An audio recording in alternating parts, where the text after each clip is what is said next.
bahkan orang sakit gigi pun kalau dengar baca Quran tidak marah. Coba lihat. Dia senang benar lagu Michael Jackson, tapi giliran sakit gigi, coba setelin lagu Michael Jackson kalau nggak mencah-mencah. Kamu gila apa nggak tahu? Assalamualaikum warahmatullahi wabarakatuh. Waalaikumsalam warahmatullahi wabarakatuh. Alhamdulillahillazi anzalal Qur'an hudan linnasi wa bayyinatin minal huda wal furqan. Wassalatu wassalamu ala asyrafil anam wa ala alihi wa ashabihil kiram, amma ba'du. Saudara-saudara kaum muslimin rahimakumullah. Setiap penganut agama di dunia ini mempunyai sesuatu kitab yang dianggapnya sebagai kitab suci. Orang Hindu punya kitab Weda. Orang Buddha punya kitab Tripitaka. Yahudi mempunyai Taurat. Nasrani mempunyai Injil. Penganut Konghucu punya kitab Tao Te Ching. Orang Majusi punya kitab Zen Avesta.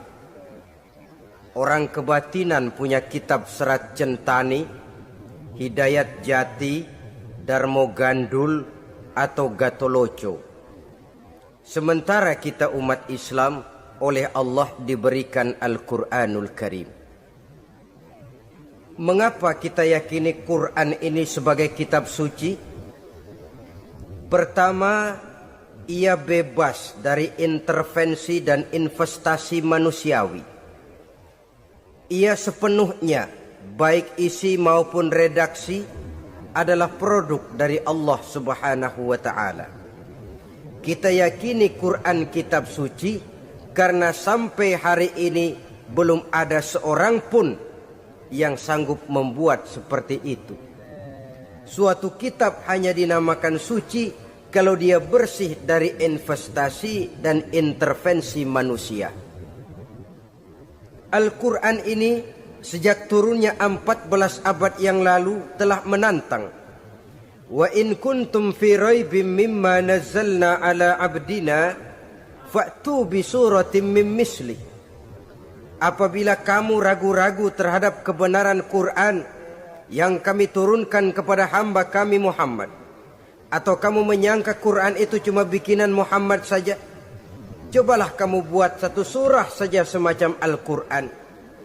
Apabila kamu tidak mampu melakukannya seorang diri, wada'u syuhada'akum, ajak seluruh teman-temanmu. Sejak tantangan ini turun 14 abad yang lalu, sampai hari ini tidak seorang pun yang sanggup membuat satu surah saja semacam Al-Quranul Karim. Barangkali belum pernah ada yang coba-coba. Sudah. Di antaranya apa yang dilakukan oleh Musailamah Al-Kazzab. Dia mencoba membuat satu surah semacam Al-Quran yang kalimatnya sudah berbentuk bait-bait syair, tapi isinya jauh panggang daripada api. Yang kedua, kita yakini Quran sebagai kitab suci karena isi dan ajarannya sesuai dengan fitrah manusia. Suatu kitab dinamakan suci kalau ajarannya sejalan dengan fitrah manusia. Misalnya, manusia secara fitrah, kalau dia laki-laki normal nafsu kepada perempuan, itu fitrah. Perempuan suka kepada laki-laki, itu fitrah. Kalau ada kitab suci tapi melarang manusia untuk kawin, kesuciannya perlu diselidiki. Quran kitab suci sejalan dengan fitrah manusia, maka ia menganjurkan manusia yang mampu untuk melangsungkan perkawinan. Contoh lain, secara fitrah manusia perlu makan. Kalau ada kitab suci yang melarang manusia puasa saja siang malam terus menerus, itu kan sama juga nyuruh orang mati. Quran sesuai dengan fitrah manusia, maka dalam Islam puasa wisol, puasa ngableng apa itu istilahnya, puasa nyambung dari pagi sampai sore sampai malam sampai pagi lagi puasa terus, bukan saja tidak boleh malah haram hukumnya. Kenapa? Itu bertentangan dengan fitrah manusia. Yang ketiga, kita yakini Quran sebagai kitab suci karena isinya tidak kontroversial. Isinya tidak saling bertentangan satu sama lain. Di ayat manapun Quran mengajarkan Allah itu Esa. Satu kali dia berkata haram, dia akan tetap berkata haram. Isinya tidak kontroversial. Sebab kalau ada kitab suci, di satu pihak mengajarkan Tuhan Esa, di lain ayat mengajarkan Tuhan 3, di lain ayat lagi mengajarkan Tuhan 4, kitab kacau namanya. Bagaimana suatu kitab bernama suci kalau isinya kontroversial satu dengan lainnya? Dari 3 kriteria inilah kita yakini Quran sebagai kitab suci. Masalah yang akan kita bicarakan pada pertemuan kita kali ini, bagaimana sikap kita terhadap Al-Quranul Karim sebagai kitab suci. Berangkat dari sebuah hadis di mana Rasulullah sallallahu alaihi wasallam pernah memberikan tawaran. Beliau bersabda, "Man ja'ala al-Qur'ana amamahu qadahu ilal jannah, wa man ja'ala al-Qur'ana khalfahu saqahu ilan nar." Siapa yang menjadikan Quran sebagai imam, maka Quran akan membimbing dia ke dalam surga. Tetapi siapa yang menjadikan Quran sebagai makmum, maka Quran akan mendorong dia ke dalam neraka. Pilihan terserah kita. Siapa yang menjadikan Quran sebagai imam, ditempatkannya Al-Quran di depan, dia ikuti petunjuk dan ajaran Al-Quran, maka Quran akan membimbing dia ke surga. Surga dunia, lebih-lebih lagi surga akhirat. Tetapi sebaliknya, siapa yang menempatkan Quran di belakangnya, dia belakangi Al-Quran, dia belakangi perintah dan ajaran-ajaran Al-Quran, dia perturutkan hawa nafsunya dalam kehidupan ini, maka Quran akan mendorong dia ke dalam neraka. Ya, neraka dunia, lebih-lebih lagi neraka akhirat. Pilihan terserah kita. Saya mau tanya, kira-kira Quran dalam hidup kita jadi imam apa jadi makmum? Imam apa makmum? Kalau Quran jadi imam, artinya kita umat Islam jadi makmum. Resiko dan logika tentu. Makmum harus ngikuti imam. Imam takbir, makmum takbir. Imam ruku, makmum ruku. Imam sujud, makmum sujud. Imam tahiyat, makmum tahiyat. Itu namanya Quran jadi imam, kita jadi makmum. Artinya dalam terjemahannya pada kehidupan, kalau merah kata Quran, merah kita kata. Hijau kata Quran, hijau kita bilang. Ke barat kata Quran, ke barat kita pergi. Ke timur kata Quran, ke timur kita berangkat. Halal kata Quran, halal kata kita. Haram kata Quran, haram kita bilang. Itu Quran imam, kita makmum. Nyatanya kadang-kadang kontras. Nyatanya kadang-kadang paradok. Merah kata Quran, hijau dong kata kita. Halal kata Quran, remeng-remeng kata kita. Ke barat kata Quran, ke timur kita pergi. Dalam praktek kita mau jadi makmum, Quran kita suruh jadi imam. Kita sesuaikan Quran dengan selera kita. Mana-mana ayat yang menguntungkan, mana ayat yang sesuai dengan mau kita, itu yang kita baca kuat-kuat. Itu yang kita canangkan ke tengah masyarakat ramai. Tapi manakala Quran itu bertentangan dengan nafsu kita, bertentangan dengan gaya dan kepribadian kita, kita umpetin itu Quran. Kalau kita cuma umpetin lumayan, kadang-kadang kita tuduh Quran ketinggalan zaman. Kita anggap Quran tidak relevan lagi dengan situasi dan kondisi. Kalau sudah begitu, sudah menyeberang terlalu jauh namanya. Saudara-saudara kaum muslimin rahimakumullah. Inilah makna hadis Nabi yang diriwayatkan dari Imam Ali bin Abi Thalib, bersabda Rasul, "Man qara'al Qur'ana fastazharahu fa ahalla halalahu wa harrama haramahu adkhalahul jannah." Barang siapa yang membaca Al-Qur'an lalu memperhatikannya, kemudian menghalalkan yang halal dan mengharamkan yang haram, maka Allah akan memasukkan orang itu ke dalam surga, ya surga dunia, ya surga akhirat. Apabila kita renungi hadis ini, maka untuk berimam kepada Al-Quran ada 3 jalan utama yang harus kita laksanakan. Pertama, dari kalimat man qara'al Qur'an, barang siapa yang membaca Al-Quran. Ini artinya siapa yang ingin menjadikan Quran sebagai imam di dalam kehidupan, jalan pertama yang harus ditempuhnya menanamkan kegemaran membaca Al-Quranul Karim. Al-Quran gharibun fima baina qaumin la yaqra'una.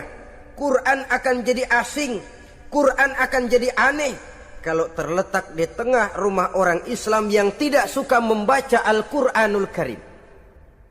Jadi langkah pertama, tanamkan kegemaran membaca Al-Quran. Saya tidak menyalahkan kalau remaja kita gandrung kepada Stevie Wonder. Baik kalau mereka senang kepada suara emasnya Michael Jackson atau suaranya Madonna. Tapi kalau sampai harus mengalahkan kecintaan mereka kepada membaca Al-Quran, ini ironi. Sebagai orang tua, kalau anak-anak kita buta huruf Latin, katanya menghambat pembangunan. Bahkan pemerintah saja menggalakkan bebas 3B itu. Buta aksara diantaranya, supaya rakyat bisa membaca huruf Latin. Kalau anak-anak kita buta huruf Latin, katanya menghambat pembangunan. Bagaimana kalau anak-anak kita buta huruf Quran? Jelas saja menghambat proses kesadaran dan kebangkitan dari dunia Islam itu sendiri. Satu contoh ringan. Dulu sebelum pembangunan merata, listrik belum lagi masuk desa, kampung gelap, rumah pakai lampu minyak. Kalau kita masuk kampung, terasa banyak orang Islam. Kenapa? Di rumah sebelah sana kita dengar anak muda sedang latihan baca rawi. Sebelah sini ibu-ibu sedang selawatan. Di rumah sana remaja sedang baca Quran. Pembangunan maju, listrik masuk desa. Alhamdulillah. Tapi apa yang kemudian terjadi? Proses pergeseran nilai. Setelah listrik masuk desa, radio main kenceng-kencengan, televisi main gede-gedean, baca Quran sudah barang aneh, langka. Tengoklah sekarang kalau kita masuk kampung, ada yang remaja sedang baca Quran, rasanya kok aneh, nggak umum. Sesuatu yang baik malah menjadi nilai-nilai keanehan. Saudara-saudara kaum muslimin rahimakumullah, tanamkan kegemaran membaca. Dalam satu hadis Nabi pesan, nawiru buyutakum bitilawatil Quran, sinari rumah tanggamu dengan bacaan Quran. Sebab listrik ini cuma bisa menerangi gelap, tapi tidak akan sanggup menerangi hati manusia. Quran produk Allah dibaca dalam segala keadaan, tepat dan pantas. Lihat saja, orang sedih baca Quran, terhibur. Orang gembira baca Quran, tidak lupa diri. Di rumah mewah ada yang baca Quran, bagus. Di gubuk reot di pinggir kali ada yang baca Quran, cocok. Orang kawin dibacakan Quran, bagus. Orang mati dibacakan Quran, tidak jelek.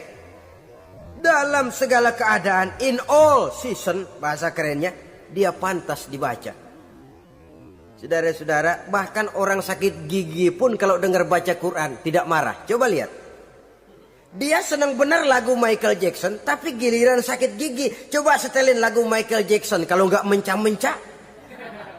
Kamu gila apa nggak tahu saya lagi sakit gigi, tapi coba bacakan Quran. Dia pasti tidak marah.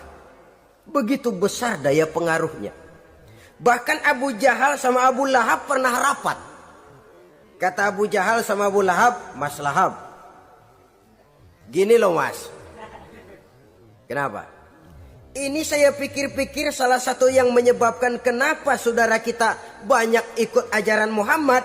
Mereka kalau sudah dengar bacaan Quran terpesona. Jadi kita blokir saja. Caranya gimana?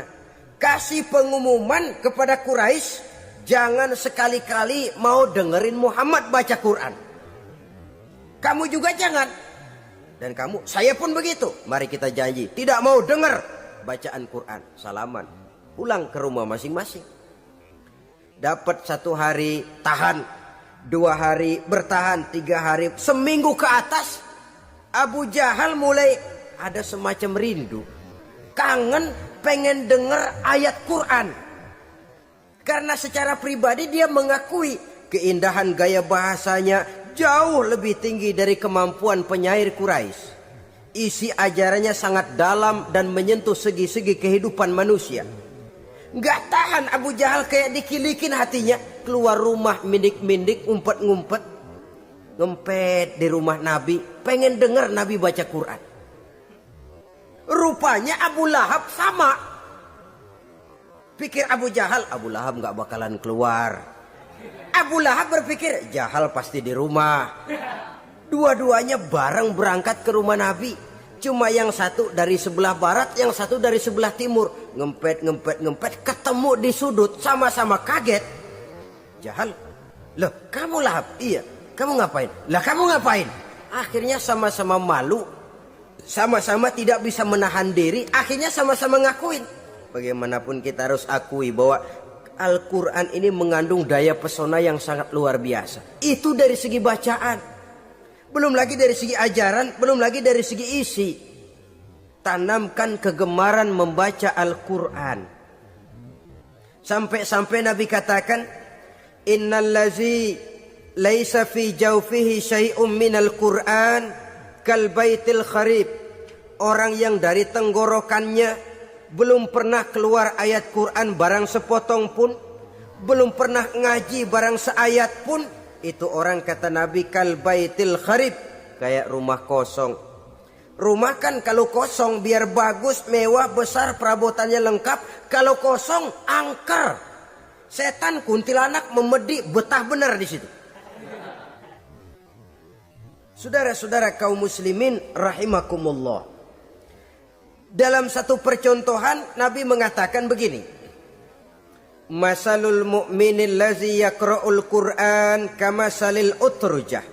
Rihuha thayyibun wa ta'muha thayyibun.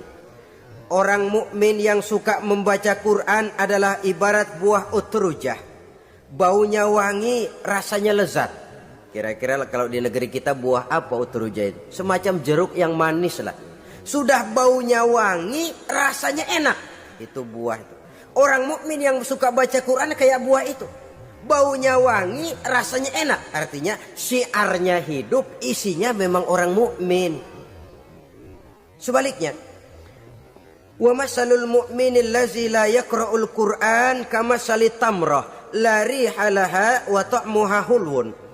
Orang mukmin yang tidak suka baca Quran kayak korma. Rasanya emang manis, cuman kagak ada baunya. Artinya apa? Syiarnya kurang. Kalau orang belum tapi kenal kan kagak mau makan korma. Kenapa? Nggak ada baunya. Daya tariknya kurang walaupun rasanya enak. Kalau daya tariknya nggak ada, kan nggak ada iklannya, tidak ada syiarnya. Itu orang mukmin yang tidak suka membaca Quran. Ibarat buah, nggak ada baunya walaupun rasanya enak. Orang kurang tergerak. Kurang syiar, kurang daya tarik. Sebaliknya, wa masalul munafiq allazi yaqra'ul Qur'an kama salir raihanah rihuha thayyibun wa ta'muha murrun. Orang munafik yang suka baca Quran seperti buah raihanah. Apa itu? Baunya wangi, rasanya pahit. Orang munafik baca Quran kayak buah itu. Baunya sih enak, cuman rasanya pahit. Ya munafik baca Quran. Syiarnya sih lumayan, daya tariknya hebat, isinya munafik. Nah, paling jelek orang munafik yang gak suka baca Quran. Wa masalul munafiqil ladzi la yaqra'ul Qur'an kamasalil hanzalah laisa laha rihun wa ta'muha murrun.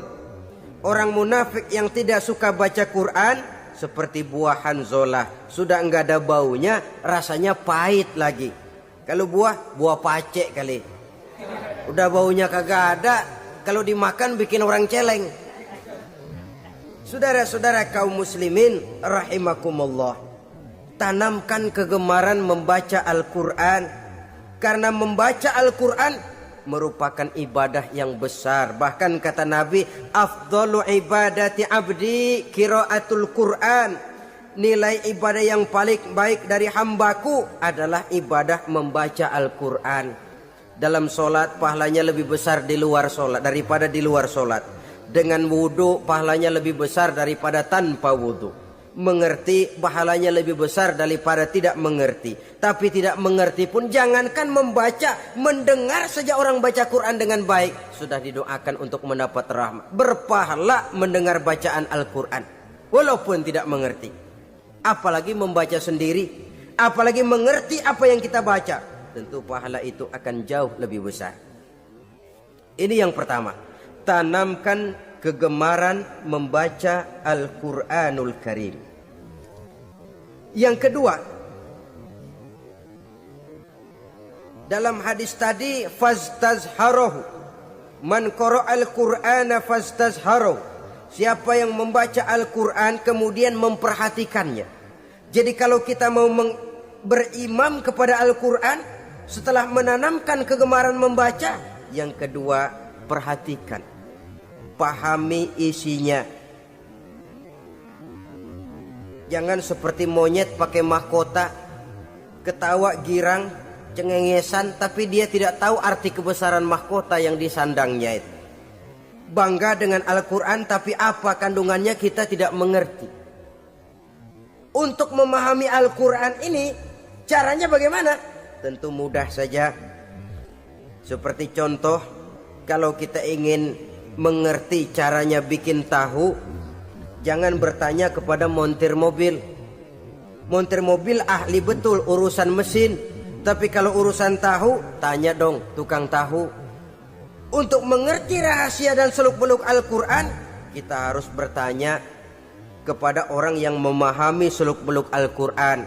Para ulama, para kiai, para ustadz, yang kita tahu kualitas keilmuannya, kita yakini loyalitas dan integritasnya kepada Islam ini. Kenapa? Ayat-ayat Quran itu elastis. Dia dibawa kemana saja mau. Ditafsirkan menurut kemauan orang bisa. Paling celaka kalau yang belajar tidak punya dasar, yang mengajar punya maksud lain. Sesat dan menyesatkan. Yang ngajar punya nafsu ambisi, yang belajar tikus budeg, yang memang tidak punya dasar apa-apa. Sekali belajar langsung tafsir. Cara wudhu yang baik saja belum ngerti, cara ruku dan sujud yang baik saja belum bisa, yang membatalkan sholat apa ndak bisa, ndak ngerti. Sekali langsung, udah supaya kita langsung saja belajar langsung Al-Quranul Karim. Tidak jelek, cuma akan lebih baik kalau sebelumnya ada unsur penunjang dari nilai-nilai keilmuan dalam Islam ini. Disinilah perlunya menghidupkan majelis-majelis taklim. Sebab kalau Al-Quran hanya dipahami dan dikutak-kutik menurut maunya rasio saja, kekuatan rasio terbatas. Saya akan khawatir nantinya akan timbul pendapat-pendapat di mana Al-Quran disesuaikan dengan otak. Bukan otak ngikuti Quran, tapi Quran disuruh ngikuti otak. Contoh yang dekat saja, kalau saudara ngukur kayu pakai meteran, itu kira-kira meteran ikut kayu apa kayu ikut meteran? Ayo, kira-kira kayu ikut meteran apa meteran ikut kayu? Meteran ikut kayu. Bagus. Kalau meteran ikut kayu, artinya nggak ada meteran benar di dunia ini. Kayunya kependekan, meterannya dipotong. Kan begitu toh, meteran ikut kayu namanya. Bukan meteran ikut kayu, tapi kayu yang harus ikut meteran. Otak harus ikut wahyu. Jangan wahyu disuruh ikut otak. Manusia ikut Quran, jangan Quran disuruh ikut manusia. Dan kaum orientalis, ya, orang barat di luar Islam yang mendalami, mempelajari Islam dengan tujuan mencari kelemahan Islam untuk menghantam umat Islam. Itu sengaja mencari ayat-ayat yang mereka kumpulkan untuk menghantam umat Islam. Supaya mereka meragukan Qur'annya untuk kemudian pada suatu saat meninggalkan Qur'an sama sekali. Timbullah pendapat ada ayat Qur'an yang sudah tidak sesuai lagi katanya dengan situasi dan kondisi. Seolah-olah otak manusia sudah jauh lebih pintar daripada Al-Qur'anul Karim. Saudara-saudara kaum muslimin rahimakumullah. Inilah yang kita berlindung dari Allah. Sebab secara demikian dengan kata lain kita secara tidak sadar sudah mengurangi kemahamutlakan dan kesempurnaan dari Allah Subhanahu wa taala.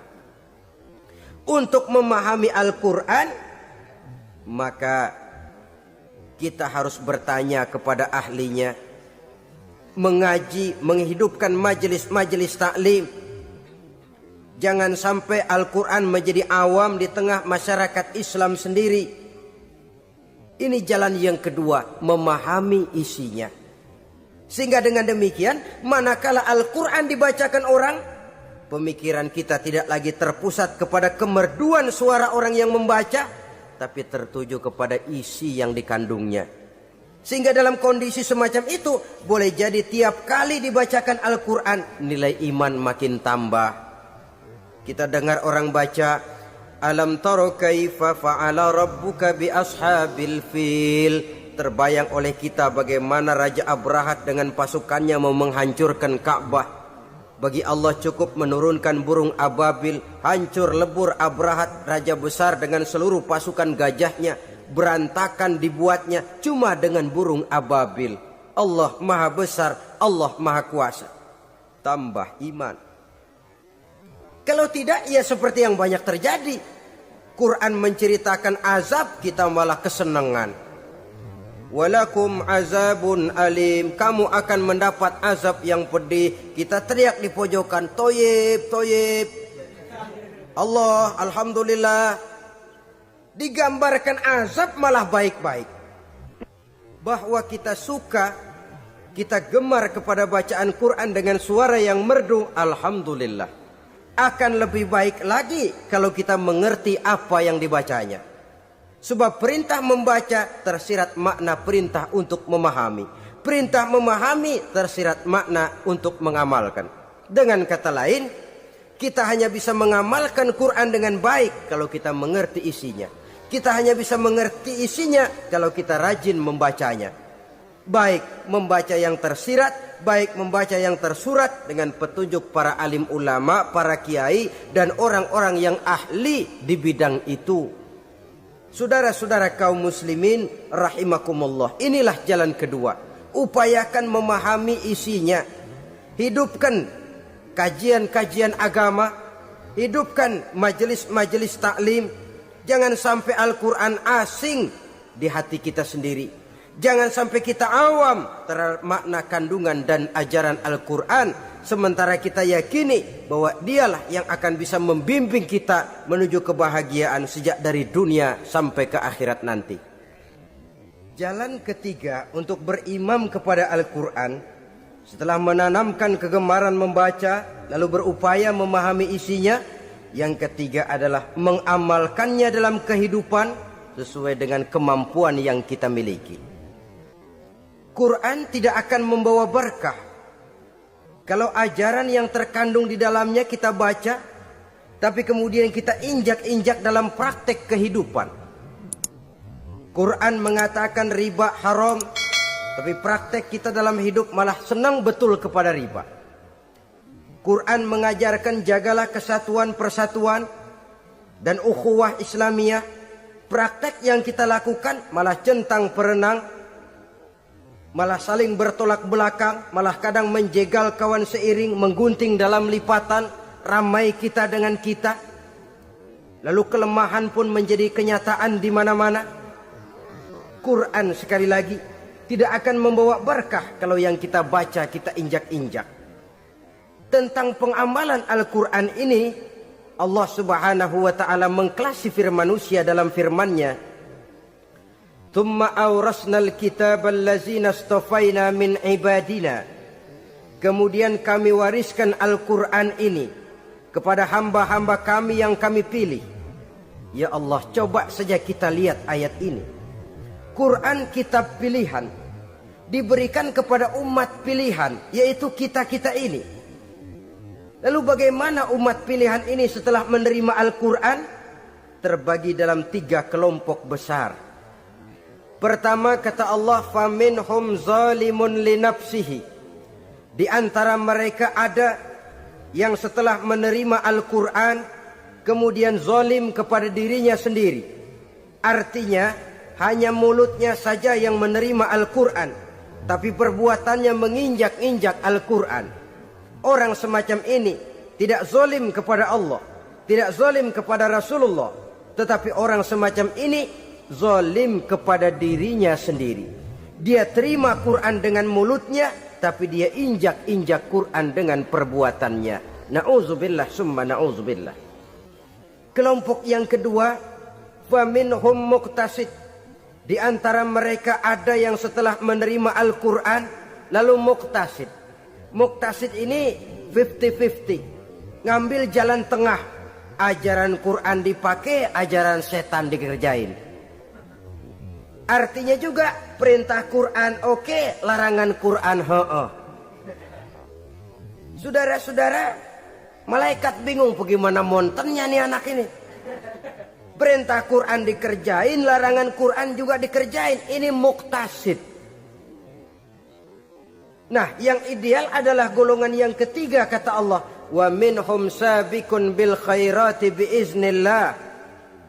Di antara mereka ada lagi yang setelah menerima Al-Quran lalu berlomba-lomba melaksanakannya, berlomba-lomba mengamalkan kebaikan, dan itu hanya bisa terjadi biiznillah, dengan izin dari Allah. Hidayah, saudara-saudara. Berapa banyak orang yang mengerti Quran tapi hidupnya jauh dari cahaya Quran. Berapa banyak orang yang ahli Quran tapi cahaya Quran tidak menerangi kehidupannya. Berapa banyak orang yang ahli hukum tapi bikin bingung masyarakat dengan fatwanya. Saudara-saudara kaum muslimin, kenapa bisa terjadi? Itu tidak ada hidayah, tidak biiznillah, tidak ada izin dari Allah. Maka bisa membaca Quran, alhamdulillah. Bisa memahaminya, kita bersyukur kehadirat Allah. Lebih penting dari itu, kita mohon hidayah agar bisa mengamalkannya sesuai dengan kemampuan kita. Saudara-saudara kaum muslimin rahimakumullah. Mana yang lebih banyak di zaman kita sekarang ini? Kita bisa analisa. Ada yang menerima Quran hanya dengan mulutnya saja. Kalau ditanya, Tuhanmu siapa? Allah. Kiblatmu mana? Ka'bah. Saudaramu siapa? Umat Islam. Kitab sucimu apa? Quran. Kamu bisa baca? Enggak. Ya, kalau cuma tidak bisa baca barangkali kadang-kadang Quran saja pun tidak punya. Ini yang ironi, ini yang menyedihkan.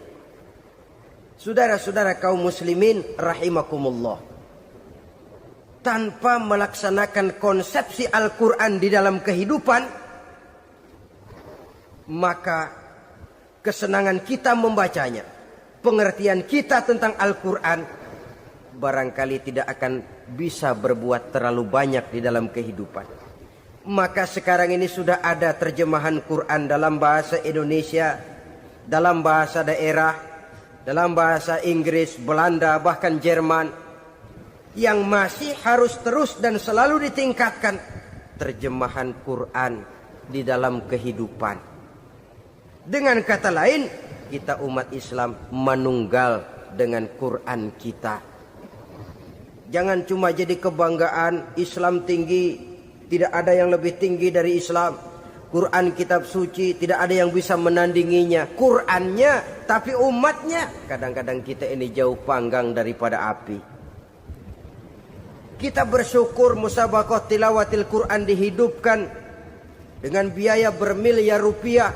Sejak dari tingkat kelurahan, kecamatan, wali kota, provinsi sampai kepada tingkat nasional untuk menanamkan kegemaran membaca Quran. Setelah itu hendaknya diadakan peningkatan dengan upaya memahaminya. Sehingga pada suatu saat boleh kita adakan musabaqah pengamalan Quran.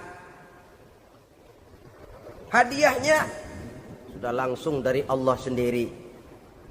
Ini yang kita perlu berlomba. Berlomba mengamalkan ajaran Quran. Sabiqun bil khairat. Berlomba mengamalkan ajaran-ajaran Al-Quranul Karim. Nah, oleh karena Al-Quran ini dalam bentuknya yang umum kadang-kadang hanya menjelaskan satu persoalan secara global, kita memerlukan tuntunan sunnah dari Rasulullah Shallallahu Alaihi Wasallam. Umpamanya, Quran hanya mengajarkan aqimis sholat, dirikan sholat. Caranya bagaimana? Tidak ada cara sholat dalam Quran. Dari mana kita tahu cara sholat? Dari sunnah. Itu sebabnya selain Al-Quran sebagai sumber utama, kita memerlukan sunnah. Bahwa sholat pakai takbiratul ihram di Quran tidak ada. Bahwa sholat pakai tahiyat dalam Quran tidak ada. Jadi kalau orang cuma Quran saja, tidak ada sunnah itu, ya bagaimana kita bisa sholat? Quran cuma mengatakan wa atimul hajja wal umrata lillah, laksanakan haji dan umrah karena Allah. Bagaimana manasik haji? Bagaimana cara sa'i? Bagaimana cara wukuf? Bagaimana cara melontar? Tidak ada dalam Quran. Yang memuat itu tidak lain sunnah. Untuk memahami Quran dan sunnah ini, kita memerlukan orang yang menguasai Quran dan sunnah. Oleh karena itu kita perlu petunjuk kepada para ulama. Itu sebabnya Quran sendiri mengatakan wa in tanaza'tum fi syai'in farudduhu ila Allahi wa rasulih. Apabila kamu berbeda pendapat tentang suatu persoalan, kembalikan kepada Allah dan Rasulnya. Kembalikan kepada Allah artinya kembalikan kepada Quran. Kembalikan kepada Rasul maksudnya kembalikan kepada sunnah. Siapa yang mengerti Quran dan sunnah? Para ulama yang kualitas ilmunya kita yakini, loyalitas dan kredibilitas serta integritas keislamannya bisa menjadi panutan. Saudara-saudara kaum muslimin rahimakumullah. Dengan demikian, kalau orang berkata langsung saja memahami Quran, sekarang kan sudah banyak terjemahannya, tidak usah lewat ulama-ulamaan. Saya tidak mencela, cuma agak mengkhawatirkan.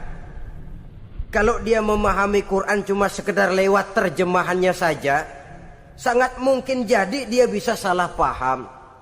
Kita memerlukan bantuan sunnah, kita memerlukan petunjuk para ulama yang menguasai di bidang itu. Kembalikan kepada Quran dan sunnah, artinya bertanya kepada orang yang memahami Quran dan sunnah. Loh, dengan begitu kan akan terjadi perbedaan pendapat. Perbedaan pendapat sesuatu yang halal sepanjang tidak menyebabkan kita berpecah belah. Halal berbeda pendapat, asal diletakkan pada proporsinya. Apalagi kalau perbedaan pendapat itu cuma masalah teknis, bukan masalah prinsip. Kenapa tidak pulang saja kepada tuntunan Quran? Lana a'maluna walakum a'malukum. Kami akan mengamalkan amalan yang kami yakini benarnya. Saudara persilahkan mengamalkan amalan yang saudara yakini benarnya. Sama-sama punya alasan, sama-sama punya dalil. Tidak usah saling menyalahkan. Tidak usah saling mengklaim, merasa yang paling benar, orang lain salah semua. Kemukakan argumen, jangan sentimen. Harus dengan semangat mencari kebenaran, bukan untuk mencapai kemenangan. Kalau sentimen lebih penting dari argumen, kalau kemenangan lebih diutamakan dari mencari kebenaran, yang berlaku kadang-kadang gengsi. Kalau sudah gengsi, yang bicara emosi. Kalau sudah emosi, istilah kita di kampung ngambek. Gedean ilmunya sama ambeknya.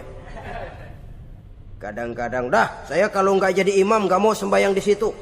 Kalau nggak jadi imam, orang lain dianggapnya kagak sah sembahyangnya. Oh, pokoknya kalau nggak ngaji sama saya Islamnya kurang benar. Mengklaim. Perbedaan pendapat wajar, halal, asal tidak menyebabkan kita berpecah belah. Dan sewajarnya kita lebih berusaha mencari titik pertemuan, memperbesar persamaan, dan bukan mengutak-ngutik perbedaan. Kadang-kadang inilah penyakit kita nih. Satu kunut, satu tidak sembahyang subuhnya, bisa RT. Satu usoli, satu tidak, bisa RW. Satu azan sekali Jumatan, satu dua kali bikin masjid lagi. Kenapa bukan persamaannya yang dicari? Kenapa justru perbedaannya yang diperbesar? Yang masalah macam ini sampai kiamat tidak pernah selesai. Kan lebih baik kalau kita ditanya orang, Pak, sholat subuh itu pakai kunut apa tidak sih? Kalau saya pakai. Kalau yang tidak pakai kunut bagaimana, Pak? Betul, kata yang tidak pakai. Jadi yang pakai kunut betul, betul karena saya pakai kunut. Yang tidak juga betul, betul kata yang tidak pakai. Kalau yang kunut betul, yang tidak kunut betul, lalu yang salah yang mana, Pak? Yang salah yang subuh nggak sembahyang. Lebih objektif, proyek garapannya ada, umat tidak berpecah belah. Ini yang konyol, kadang-kadang khutbah Jumat pakai membongkar khilafiyah, menghantam tahlil, menghantam kunut. Selesai sembahyang Jumat, apa yang terjadi? Umat resah, masyarakat gelisah, polemik timbul, masalah tidak terselesaikan. Orang jadi khotib itu raja dalam mimbar Jumat, siapa yang mau bantah dia? Kalau memang mau buka itu persoalan khilafiyah, buka dalam forum khusus. Adakan pengajian, jelaskan masalahnya secara luas, mendasar. Jangan mengklaim dan memponis. Berikan kebebasan kepada umat untuk menilai. Masalahnya selesai, yang tidak puas bisa bertanya. Saudara-saudara, sudah lewat masanya kita meributkan soal itu. Sudah datang waktunya di mana kita lebih mementingkan dan membicarakan masalah-masalah yang lebih mendesak dihadapi oleh umat. Kemiskinan misalnya, kebodohan misalnya, keterbelakangan umpamanya. Peluang untuk mendapatkan pendidikan yang layak bagi anak-anak kita yang berotak cerdas tapi tidak punya kemampuan ekonomi umpamanya. Itu akan lebih objektif ketimbang kita membicarakan masalah-masalah yang sampai kiamat tidak akan pernah selesai. Yang hanya akan menyebabkan kita menjadi lemah, persatuan koyak, solidaritas sosial lalu menurun, saling curiga menjadi tumbuh karenanya, dan pada akhirnya kita tidak akan pernah bisa berbuat banyak. Untung kalau tidak menjadi tertawaan bagi orang yang berdiri di luar pagar. Saudara-saudara kaum muslimin rahimakumullah. Sekali lagi, Al-Quran tidak akan membawa berkah kalau yang kita baca kita injak-injak. Oleh karenanya, untuk berimam kepada Quran ini, sekali lagi pertama, tanamkan kegemaran membaca. Yang kedua, upayakan memahami isinya melalui bimbingan orang yang ahli di bidang itu. Yang ketiga, amalkan sesuai dengan kemampuan. Sebab itu ada prinsip, kalau isi suatu hadis nampaknya bertentangan dengan otak, kesohihan hadis itu boleh diperiksa. Tapi kalau ayat Quran nampaknya bertentangan dengan otak, otaknya yang harus diperiksa. Jangan Qurannya lalu disesuaikan dengan otak. Sebab kalau kita sudah berani berteori, ada ayat Quran yang tidak sesuai dengan keadaan. Ayat yang mana? Yang ini. Tahun depan tambah lagi. Tahun depan tambah lagi. Makin lama makin habis Al-Quran itu. Yang perlu diperbarui cara kita memahami Quran. Bukan dengan mengemukakan teori ayat Quran kehilangan relevansi. Cara kita memahami barangkali yang kurang relevan. Dalam situasi, dalam konteksnya dengan situasi dan kondisi. Jangan lupa, Al-Quran ini kan untuk semua umur. Dia bisa dipahami secara filosofis, dia bisa dipahami dengan kacamata orang awam. Tingkat kemampuan berpikir orang tidak semuanya sama. Kalau semua orang kita mau ajak berfilsafat, merenung dalam-dalam, menerawang tinggi-tinggi, ialah buat mereka yang terjangkau oleh perguruan tinggi. Tapi buat saudara-saudara kita, pedagang-pedagang kecil, petani di desa-desa terpencil, remaja-remaja yang jauh dari sentuhan teknologi canggih, sanggupkah mereka berpikir filosofis? Sementara mereka merupakan bagian terbesar dari kondisi umat ini. Saudara-saudara kaum muslimin, oleh karenanya ditentang membaca, memahami dan mengamalkan. Rasulullah Shallallahu Alaihi Wasallam pernah memberikan sugesti.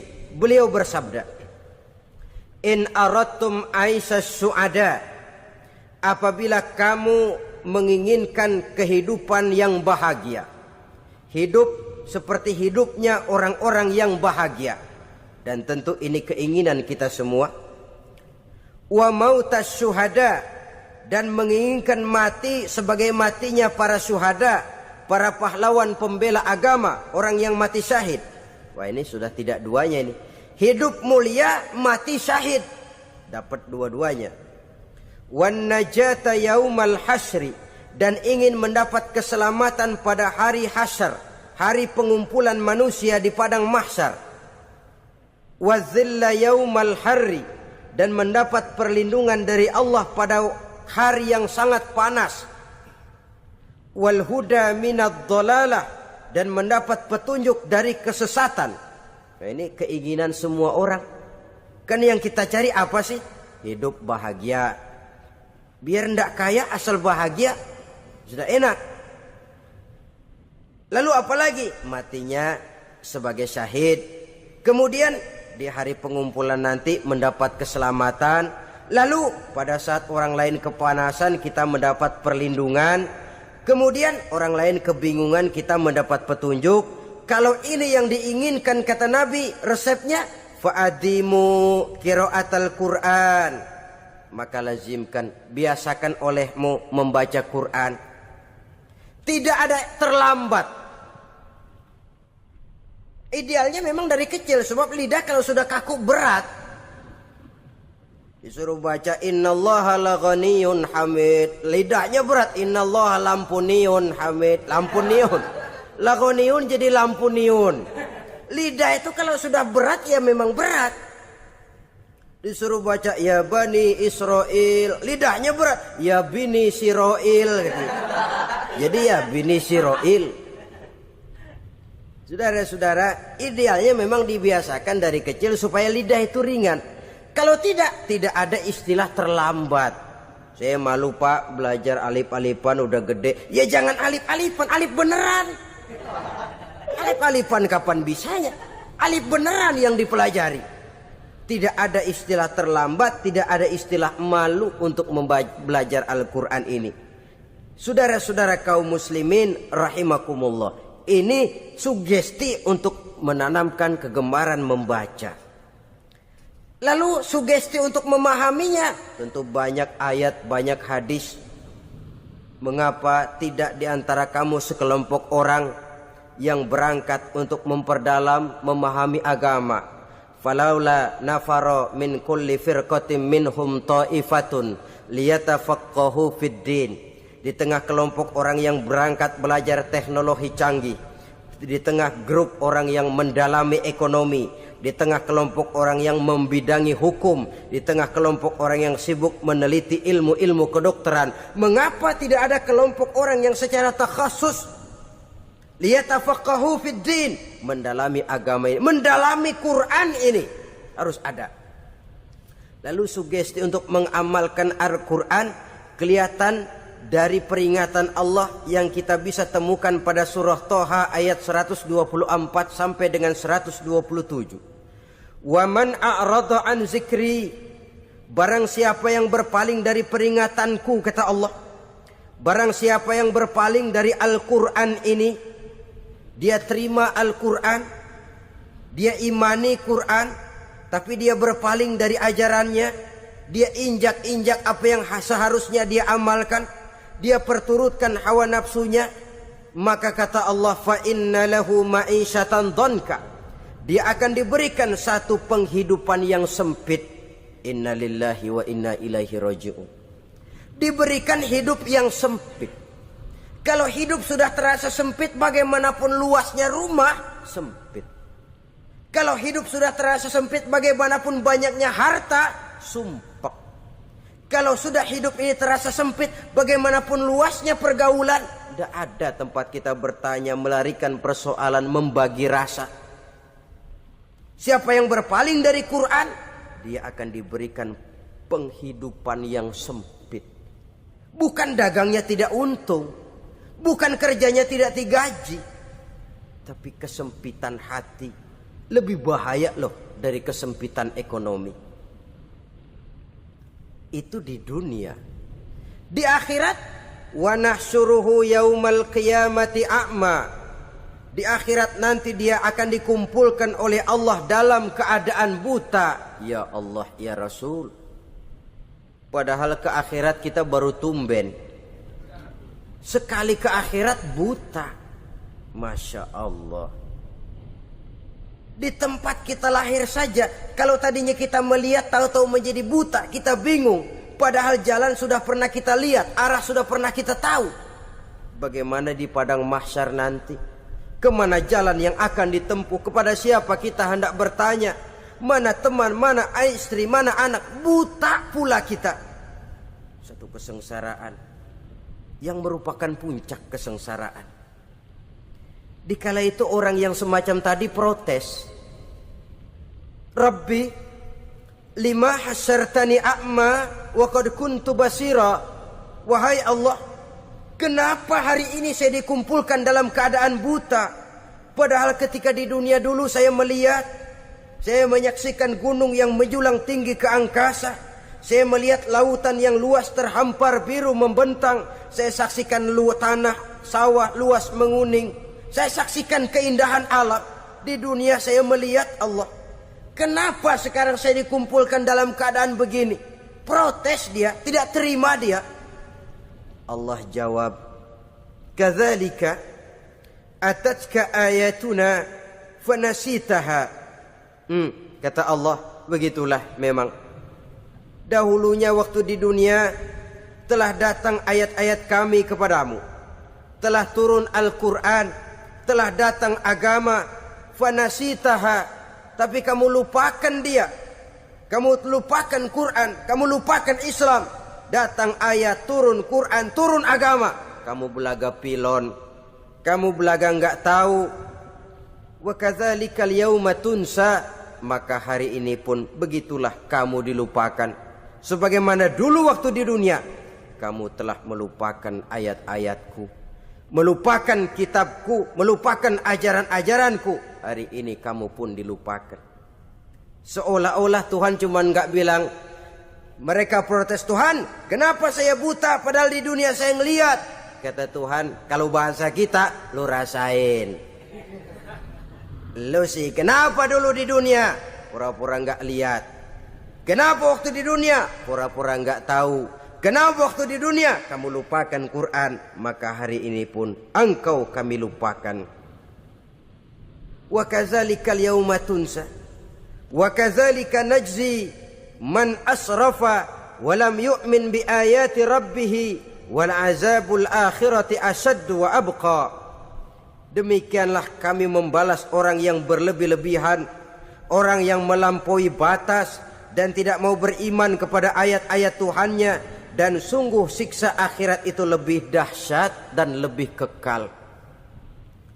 Siksa dunia mungkin kelaparan, kekurangan ekonomi, kekurangan pakaian. Tapi berapa hari paling lama seumur manusia?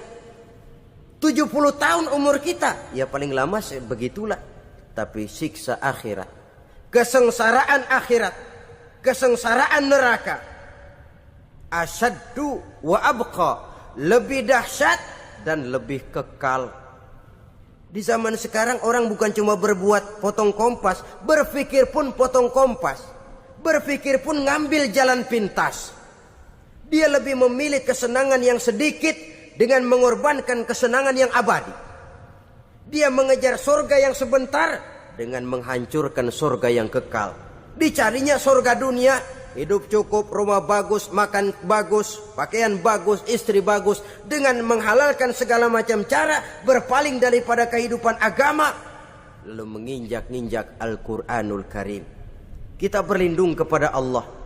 Jangan sampai dimasukkan dalam kelompok yang di akhirat nanti dibangkitkan dalam keadaan buta. Na'udzubillah summa na'udzubillah.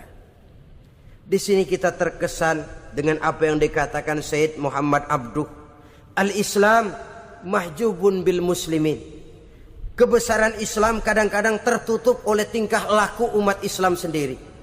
Keluhuran dan kesempurnaan Al-Quran tertutup oleh kebodohan umat Islam. Sedangkan untuk mengungkapkan rahasia Al-Quran ini diperlukan keahlian yang kompleks. Saudara yang di Fakultas Teknik belajar teknologi, ungkap buka rahasia Quran di bidang teknologi. Saudara yang di bidang kedokteran, ungkap buka rahasia Al-Quran di bidang kedokteran. Saudara yang ahli geologi, pelajari struktur kulit bumi dengan mengungkap rahasia Al-Quran. Sehingga pengkajian kita tentang teknologi, pengkajian kita tentang angkasa luar, pengkajian kita tentang anatomi manusia akan berakhir kepada subhanaka ma khalaqta hadza batila. Ya Allah, tidak satu pun yang Engkau ciptakan ini sia-sia. Perut bumi mengandung minyak, timah, kekayaan yang berharga untuk manusia. Mempelajari angkasa luar bisa memahami musim dan menyelamatkan manusia. Mempelajari rimba belantara, teknologi canggih, akhirnya akan memperkuat nilai-nilai iman. Menterjemahkan ajaran Quran lewat disiplin ilmu yang kita kuasai masing-masing, untuk kemudian bekerja sama bahu-membahu dalam rangka mengimani Al-Quran, mengamalkan Al-Quran, dan mengawal keluhuran Al-Quranul Karim yang atas dasar tuntunannya kita hidup, untuknya kita berjuang, dan dalam bimbingannya kita ingin kembali menghadap Allah Subhanahu wa ta'ala. Inilah pertemuan yang singkat ini. Mudah-mudahan kita diberikan kekuatan oleh Allah untuk berimam kepada Al-Quran, menjadikannya sebagai pedoman utama di dalam kehidupan kita. Terima kasih atas segala perhatian. Mohon maaf atas segala kekurangan. Usikum wa nafsi bitaqwallah. Wassalamualaikum warahmatullahi wabarakatuh.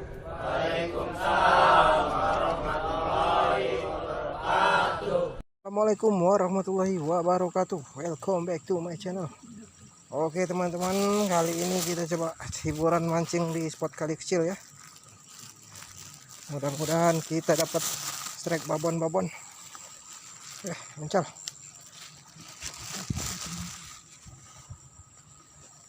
Oh, sudah ada sambaran.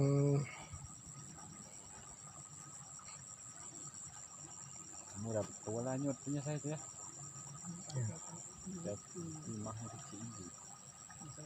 Spotnya dikasih gaya kan timah. Nyalah. Kayaknya tak kebirat. Hah.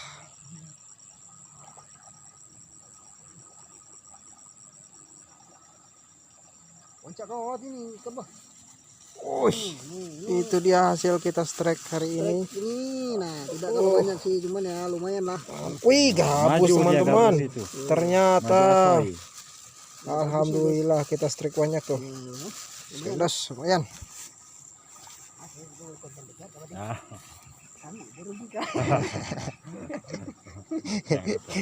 Masuk sini ya.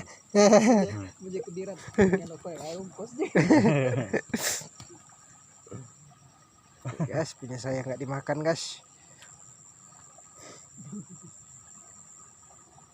Ikannya cuma nyesal-nyesal aja guys. Mana ini ikannya guys? Masa cuma berapa ikut tadi lah.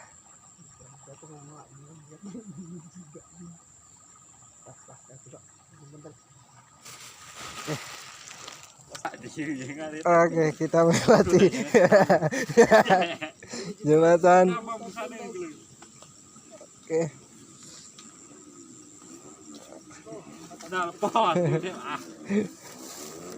Kita pindah ke atas. Oke, kita masih perjalanan ke spot atas sambil sembari pulang. Kita dapatin dulu ikan lele dombo, ikan mas, ikan gabus, ikan nila, Ikan sepat, ikan gabus.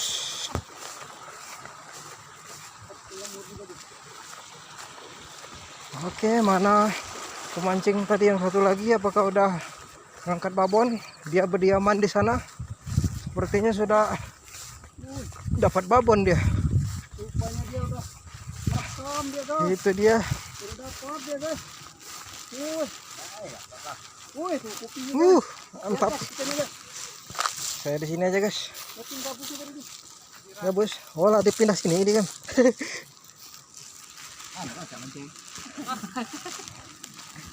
Oke. Boleh. Di lupa jam tunggu ini. Sawahnya sarut doa. Kita Di gabus itu di mana? di air ini. Oh, bisa. Ini apa garit-garit nero ini dia. Oh, tahu. Buangin Garis. Nggak besar. itu loh. Yo. Ulang masuk lubang deh. Mayo. Singgah. Ini Oke.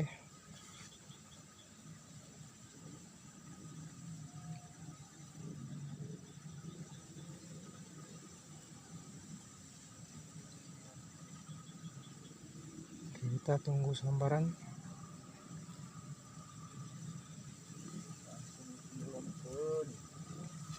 Berarti ada lubang di sana.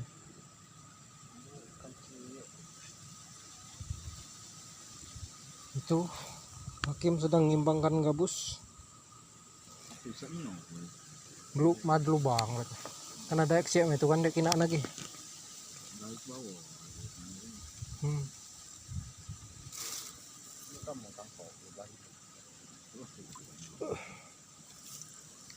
Oke. Berapa kali kelam kali bang?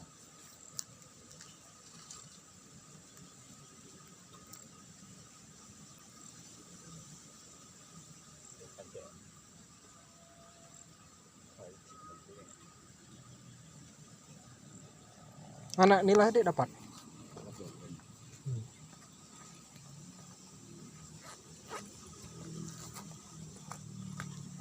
Pau din to sa ano Facebook eh? Pahmudin. Pahmudin. Pahmudin.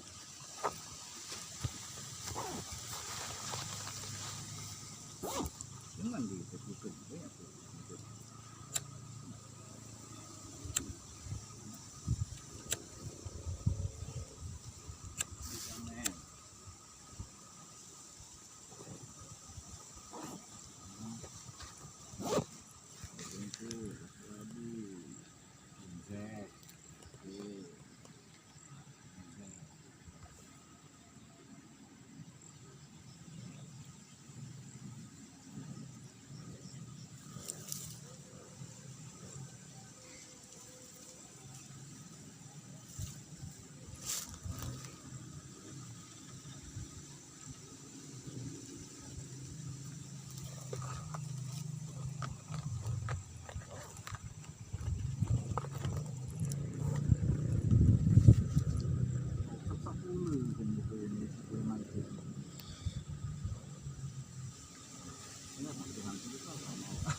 Nanti tanya kamera di pakai.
Apa?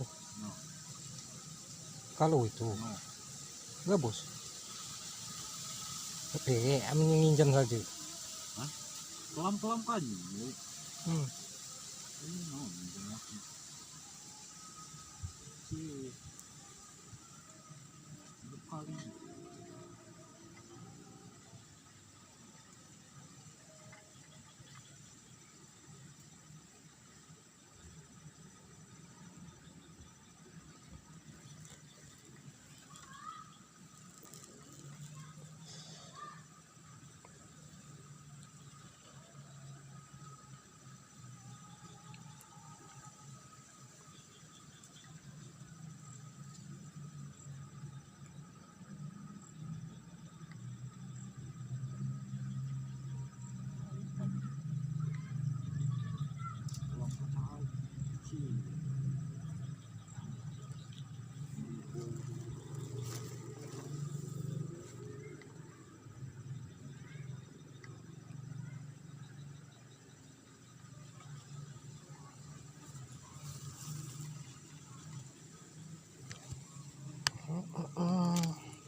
Oh, dia mancing di ajung ini tuh.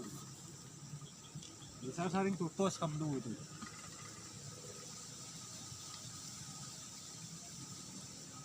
Oh, ay kelam semua. Penasaran aku John. Sulon. Belum.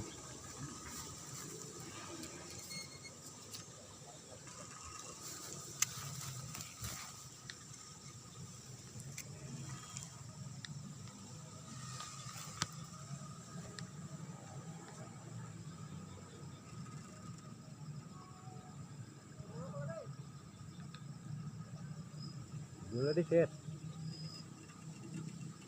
Oh.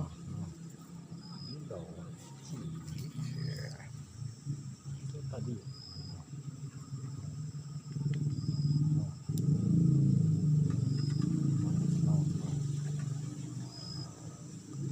Kecil. Hmm? Banyak.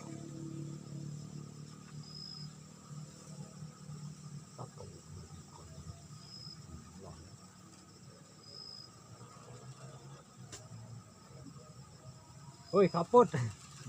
Boleh lagi lah. Loh.